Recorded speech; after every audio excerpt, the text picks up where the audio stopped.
Assalamualaikum warahmatullahi wabarakatuh. Perkenalkan, nama saya Muhammad Aidrus Ramadan dari Prodi Teknik Informatika kelas B.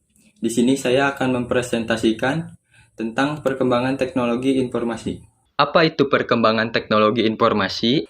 Perkembangan teknologi informasi adalah seperangkat alat hardware atau software yang membantu Anda bekerja dengan informasi dan melaksanakan tugas-tugas yang berhubungan dengan pemrosesan informasi.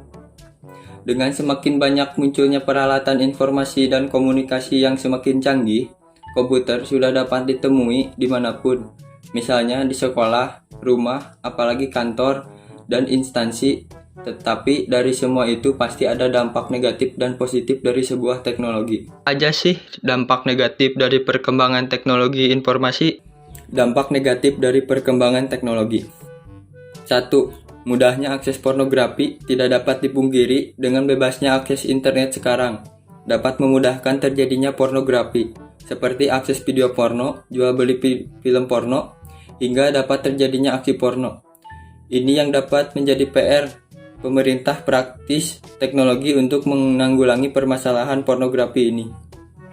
2. Menjadikan malas adalah satu dampak yang paling besar dalam dunia pendidikan, adalah menjadikan pelajar malas untuk mengerjakan tugas, karena dengan adanya internet, pelajar akan dimanjakan dengan komputer. Pelajar akan lebih senang di depan komputer daripada mengerjakan tugas mereka. Terkadang dalam hal originalitas dalam mengerjakan salah satu tugas pun masih kurang menghargai karya tulis yang menjadi sumber positifnya. Kemudian dampak positif dari perkembangan teknologi. 1. Dapat menjangkau lebih jauh. Dengan adanya internet, kita dapat menjangkau lebih jauh di semua belahan dunia.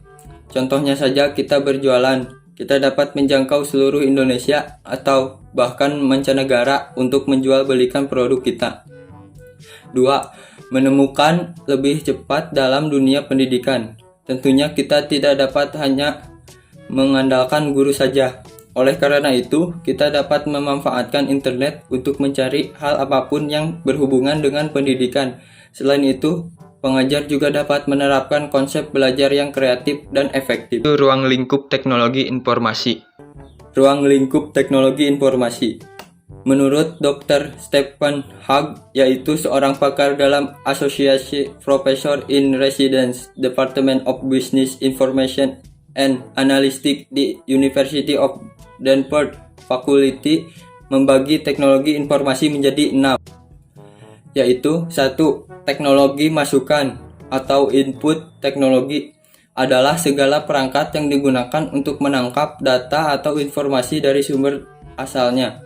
Contoh barcode, scanner, keyboard, mouse, dan lain-lain. 2. Teknologi keluaran atau output teknologi adalah segala perangkat yang digunakan untuk menampilkan data ataupun informasi agar dapat dimengerti oleh penerima yang membutuhkan. Contoh monitor, printer. 3. Teknologi perangkat lunak atau software teknologi. Untuk menciptakan informasi diperlukan perangkat lunak atau program. Adalah sekumpulan instruksi yang digunakan untuk mengendalikan perangkat keras komputer. Contoh pengolah kata, word processor, Microsoft Word, Speedhead, pengolah basis data. 4. Teknologi penyimpanan atau storage technology adalah segala peralatan yang digunakan untuk menyimpan data. Contoh tape, hard disk, disket, zip disk. 5. Teknologi komunikasi atau telecommunication technology merupakan teknologi yang memungkinkan hubungan jarak jauh.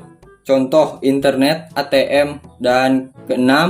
Teknologi pemroses atau processor technology merupakan bagian penting dalam teknik informatika yang bersifat untuk mengingat data atau program berupa komponen memori dan mengeksekusi program. Contoh CPU, Central Processing Unit. Kesimpulannya, untuk saat ini, teknologi informasi berkembang dengan sangat pesat dan meliputi berbagai hampir sebagian bidang kehidupan manusia. Baik untuk keperluan menyelesaikan pekerjaan sehari-hari di tempat kerja maupun di dalam kehidupan pribadi atau keluarga. Perkembangan TI ini akan mendominasi dunia dan sangat mempengaruhi kehidupan manusia dan mungkin bias menjadi sebuah gaya hidup di masa mendatang. Sumber daya manusia yang dapat mengerti perkembangan ini dan mampu menerapkannya dalam kehidupan sehari-hari akan mampu bersaing dengan SDM lain yang tidak mengikuti perkembangan ini. Terlepas dari berbagai dampak yang akan muncul, mulai dari positif hingga negatif, itu semua kembali kepada pribadi masing-masing yang telah memanfaatkan sebuah teknologi yang ia gunakan untuk melakukan hal sesuatu. Sekian presentasi dari saya, mohon maaf bila ada kekurangan dan kesalahannya. Wabillahi taufik wal hidayah. Wassalamualaikum warahmatullahi wabarakatuh.